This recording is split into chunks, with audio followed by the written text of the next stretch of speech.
رب کونین، پروردگار، پالنہار، ترقی کی منزلوں پہ لے جانے والا میرا رب، اس کی عظمتوں اور اس کی شان کا بیان تو میں نہیں کر سکتا.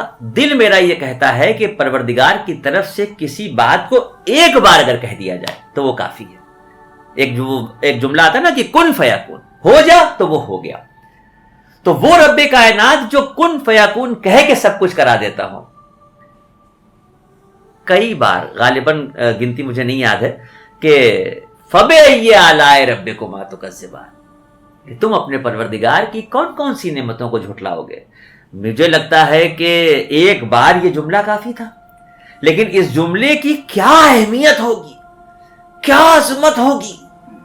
لرز اٹھے سننے والا، پڑھنے والا، روئیں کھڑے ہو جائیں کہ پروردگار ایک جملے کو ایک بار کہنے کے بجائے احساس دلانے کے لیے، اپنی بڑائی بیان کرنے کے لیے، اپنی عظمتوں کا اظہار کرنے کے لیے بار بار یہ جملہ آ رہا ہے، فَبِأَيِّ آلَاءِ رَبِّكُمَا تُكَذِّبَانِ، فَبِأَيِّ آلَاءِ رَبِّكُمَا تُكَذِّبَانِ. مجھے لگتا ہے آپ اس پہ ضرور روشنی ڈالیں تھوڑی سی. سورہ رحمان کو حدیث پاک میں عروس القرآن یعنی قرآن کی دلہن کہا گیا. عروس القرآن قرآن کی دلہن ہے. جس طریقے سے ایک زینت کی چیز ہوتی ہے، خوبصورتی کی چیز ہوتی ہے، جس کی وجہ سے پوری محفل سجتی ہے. تو اب اس میں جو فَبِأَيِّ آلَاءِ رَبِّكُمَا تُكَذِّبَانِ، جس کے معنی یہ ہے کہ تم اپنے رب کی کن کن نعمتوں کو جھٹلاؤ گے، کن کن نعمتوں کو نظر انداز کرو گے، کن کن نعمتوں کا انکار کرو گے، کون کون نعمتوں کو اگنور کرو گے. یہ بار بار دہرایا گیا ہے. اصل میں نعمتیں اتنی ہیں کہ قرآن کہتا ہے کہ تم اللہ کی نعمتوں کو شمار ہی نہیں کر سکتے. سچ ہے. اب انسان کے سر کے بال یہ نعمت ہے، اور بالوں کو انسان گن نہیں سکتا، تو ایک نعمت کو نہیں گن سکتا، تو وہ اللہ کی اور نعمتوں کو کتنا گنے گا. اس چھوٹی سی بات کر رہی معذرت کے ساتھ بات ہے، یہ جو مولانا حضرت نے کہی بہت بڑی بات کہی. یہ جو بالوں کا معاملہ ہے، بڑی عجیب سی بات دل میں میرے آ گئی.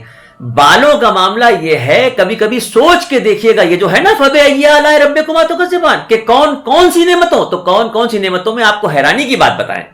یہ بال سر پہ نکل رہے ہیں، یہ بال بھووں کے پاس نکل رہے ہیں، یہ بال بڑھتے رہتے ہیں، جس کو آپ نائی کی دکان پہ جا کے کٹواتے ہیں. انہیں کٹوانے کی ضرورت نہیں. داڑھی کے حصے کا بال بڑھ رہا ہے، جس کو آپ کاٹتے ہیں، لیکن یہ بھی بال کہلاتے ہیں، انہیں کاٹنے کی ضرورت نہیں. ان بالوں کو کس نے بتایا؟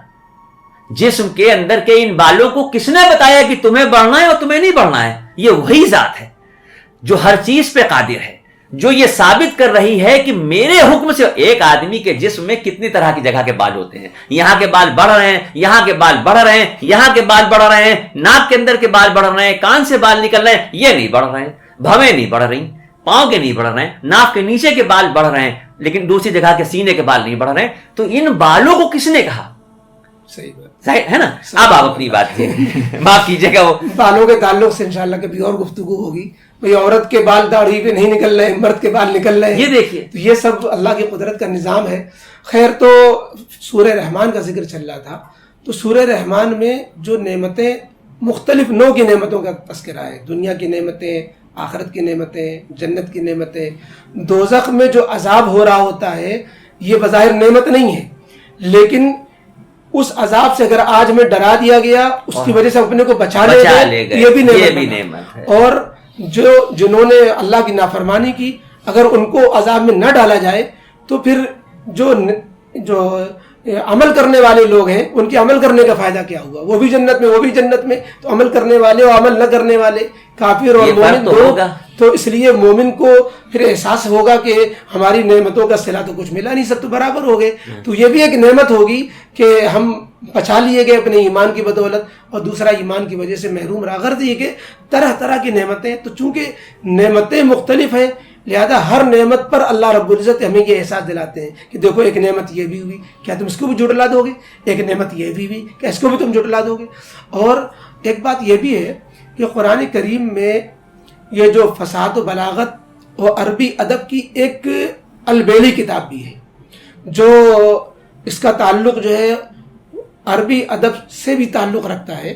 یعنی یہ کہ جتنے اسلوب ہیں عربی میں کسی بھی تعبیر کے، نظم ہے، نثر ہے، اور اس کے اندر تو جتنے انداز ہوتے ہیں تعبیر کے، جیسے افسانہ ایک جو ہے اردو ادب کا ایک وہ ہوتا ہے، افسانہ ہے، ناول نگاری ہے، یا قصیدہ ہے، یا تو قرآن کریم میں سارے اسلوب کو جمع کیا گیا ہے تو یہ بھی ایک اسلوب تھا عربی زبان دانی کا کہ وہ جیسے شعر میں ہوتا ہے کہ کسی ایک شعر کو بار بار ہم ایک مصرے کے بعد یا جو ہے وہ ایک بیت کے بعد ایک قطعہ کے بعد دہراتے ہیں، تو ایسی ایک اس اسلوب کو اس صورت میں دہرایا گیا ہے. تو یہ بھی ایک وجہ ہے کہ قرآن کریم میں جو جہاں عربی ادب کے سارے اسلوب جمع ہیں، ایک اسلوب یہ بھی ہوتا تھا، اس کو اس میں دہرایا گیا ہے. اور جی ایک صورت اور رہ گئی ہے، مجھے لگتا ہے کہ اس گفتگو میں اگر اس کی عظمتوں کا بیان نہ ہو تو بات ادھوری رہ جائے گی. اس کی اہمیت کا پتہ مجھے یہاں سے چلتا ہے کہ جب ہجرت کا موقع تھا، جب ہمارے نبی سرکار دو عالم صلی اللہ علیہ وسلم اپنے گھر میں تھے اور وحی کا نزول ہوا، جب یہ پتہ چلا کہ چاروں طرف سے دشمنوں نے گھر کو گھیر لیا ہے، اور یہ ہوا کہ صبح تاروں کی چھاؤں میں جب حرم کعبہ کی طرف معمول کے تحت اللہ کے نبی تشریف لے جائیں گے تو سب مل کے حملہ کریں گے. اس وقت جبرائیل علیہ السلام تشریف لاتے ہیں اور بارگاہ نبوی میں عرض کرتے ہیں کہ یا رسول اللہ، سورہ یاسین کی ابتدائی آیتیں پڑھتے ہوئے ایک مٹھی ریت ہاتھ میں لے کے ایسے اچھالیے اور آپ نکل جائیے. اور اللہ کے نبی سورہ یاسین کی ابتدائی آیتیں پڑھتے ہوئے ایک مٹھی ریت ایسے ہوا میں اچھالتے ہیں. آپ اندازہ کیجئے کہ 17 لوگوں کی نگاہیں جس ایک دروازے پہ لگی ہوں، اسی دروازے سے نکل کے ہمارے نبی تشریف لے جاتے ہیں اور کوئی آنکھ دیکھ نہیں پاتی. میرا دل یہ کہتا ہے کہ نور نبوت کو نگاہ کفر دیکھ ہی نہیں سکتی. صحیح بات، ماشاءاللہ، بہت اچھا. صحیح. تو وہ جو سورہ یاسین کی ابتدائی آیتوں کا ذکر ہوا ہے، اگر اس بیان میں وہ نہ بیان کیا گیا تو مجھے لگتا ہے کہ بات ادھوری رہ جائے گی. قرآن کریم سے ہم جہاں قرآن کریم سے برکتیں حاصل کریں، قرآن کریم کی بعض صورتوں کو جیسے فضائل کا تذکرہ چل رہا ہے، سورہ ملک کی بات آئی، سورہ فاتحہ کی بات آئی.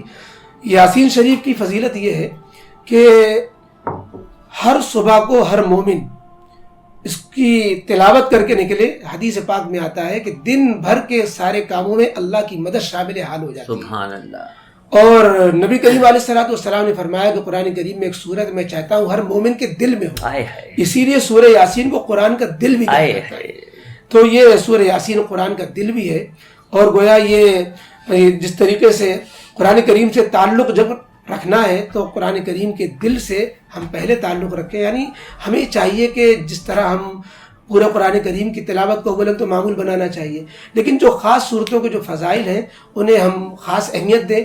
اس اہمیت کے ساتھ جس کا جو موقع ہے اس موقع کے اعتبار سے اس سے برکتیں حاصل کریں.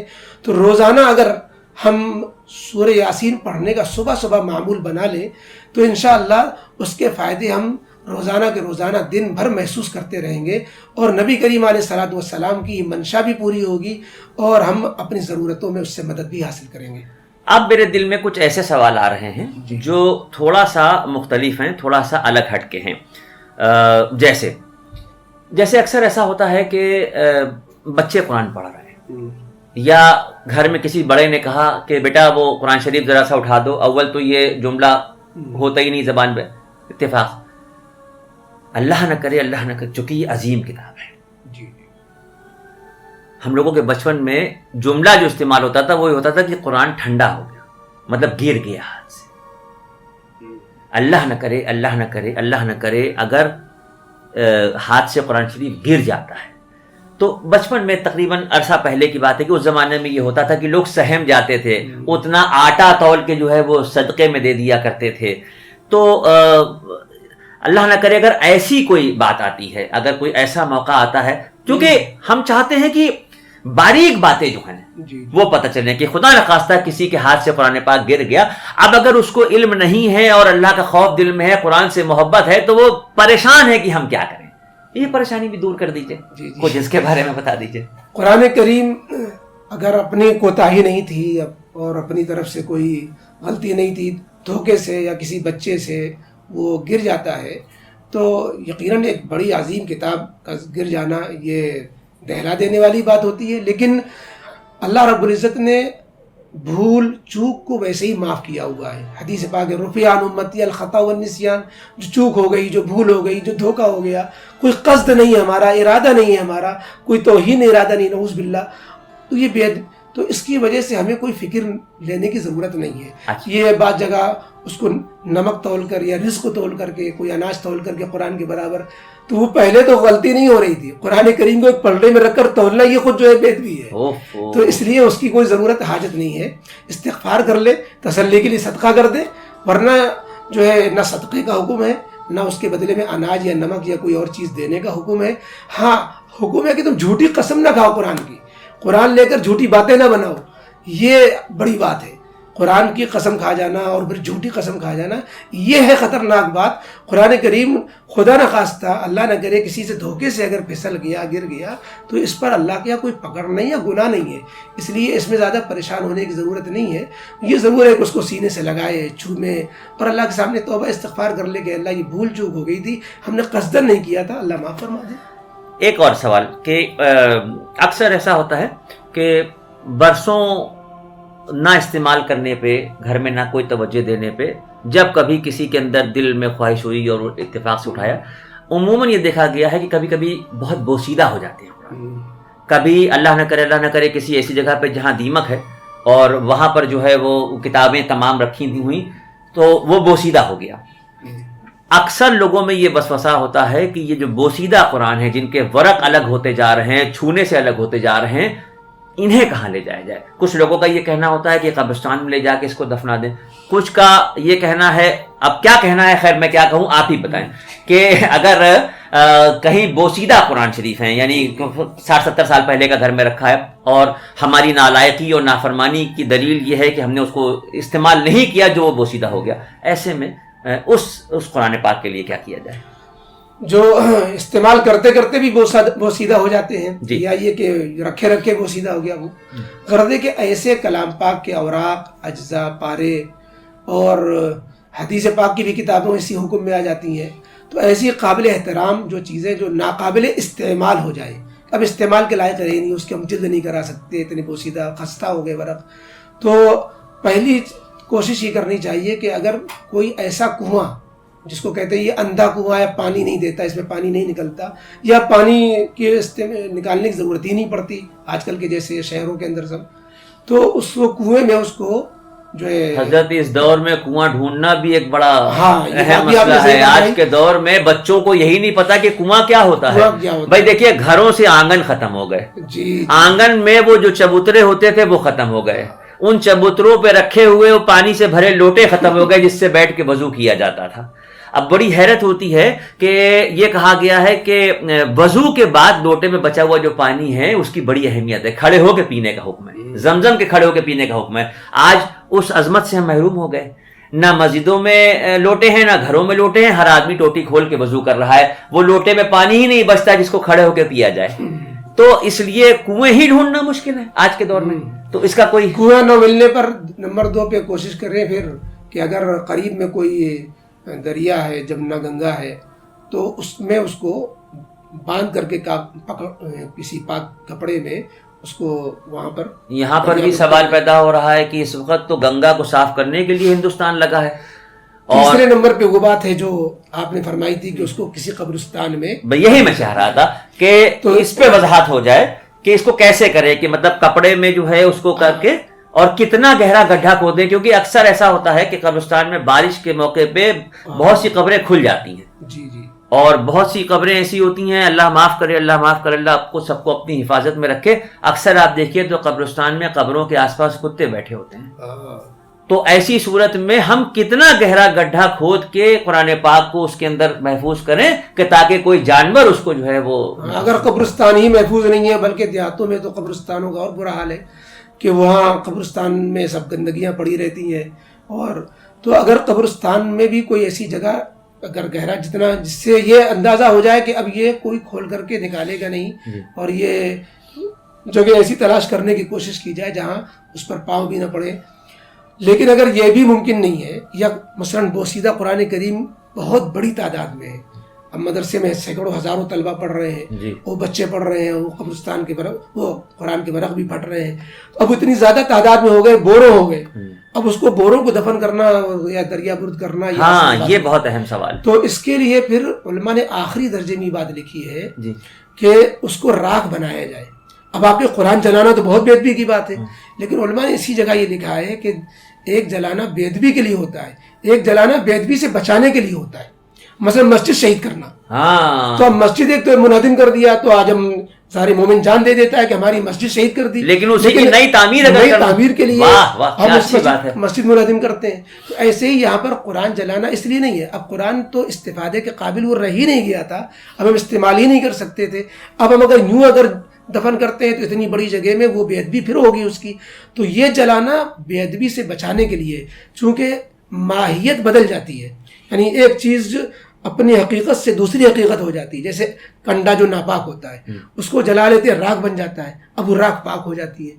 اب راکھ کا مسئلہ, اس راکھ پہ جو ہے روٹی میں اگر وہ راکھ لگ بھی جائے آپ جھاڑ کے کھا لیجئے, لیکن کنڈا ناپاک تھا, وہ جو اس کی راکھ پاک ہو گئی جلنے کے بعد. ایسی یہ ابھی پارا ہے, اب پارے سے جب راکھ بن گئی تو راکھ کا مسئلہ اور وہ مختصر بھی ہو گئی, وہ اب اس راکھ کو دفن کر دیا جائے, تو وہ راکھ کو دفن کر دینے سے بھی مسئلہ حل ہو جائے گا. میں حضرت بہت شکر گزار ہوں کہ بہت سی چیزیں جو عام طور پہ روزمرہ کی زندگی میں مسلمان کو نہیں پتہ, آپ کے اس طرح کے خوبصورت انداز اور خوبصورت لہجے اور خوبصورت جواب سے جو لوگ فیضیاب ہو رہے ہیں, میں ان کی سب کی طرف سے آپ کا دل کی گہرائیوں سے شکریہ ادا کرتا ہوں. لیکن وہی جملہ دہراؤں گا کہ اس یقین سے اور اس وعدے سے آپ آج اس پروگرام کو ختم کریں کہ انشاءاللہ اسی طرح کے سوالات میرے پاس آتے رہیں گے اور آپ کے جوابات سے لوگ فیضیاب ہوتے رہیں گے.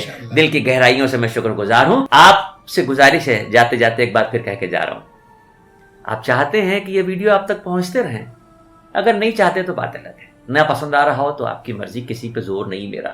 لیکن اگر لگتا ہے کہ زندگی میں بدلاؤ لانے کے لیے کہیں نہ کہیں باریکیاں پتہ چل رہی ہیں, تو پھر یہ ویڈیو تبھی پہنچیں گے جب آپ سبسکرائب کریں گے. آپ اس کو سبسکرائب کر دیجئے. آپ اگر لائک کا بٹن دباتے ہیں تو مجھے لگتا ہے آپ نے دعا دی, مجھے لگتا ہے کہ آپ نے پسند کیا, اور جب کوئی چیز پسند آتی ہے تبھی بہتر کرنے کی کوشش کی جاتی ہے. ناپسند چیز پہ تو دل ٹوٹ جاتا ہے, آدمی کنارے ہو جاتا ہے. لہٰذا سبسکرائب کریں, لائک کریں, شیئر کریں, دوسروں تک پہنچائیں, دین کی بات معلوم کیجئے اور دوسروں تک پہنچائیے. یہ ثواب کا کام ہے. آپ سن رہے ہیں, آپ کو اچھا لگ رہا ہے اور آپ آگے شیئر کر رہے ہیں, آپ گھر بیٹھے ثواب کے حقدار ہو رہے ہیں. اس یقین کے ساتھ کہ اگلے ایپیسوڈ میں پھر آپ سے ملاقات ہوگی, ایک نئے موضوع پہ ملاقات ہوگی. بہت شکریہ آپ سب کی محبتوں کا. السلام علیکم.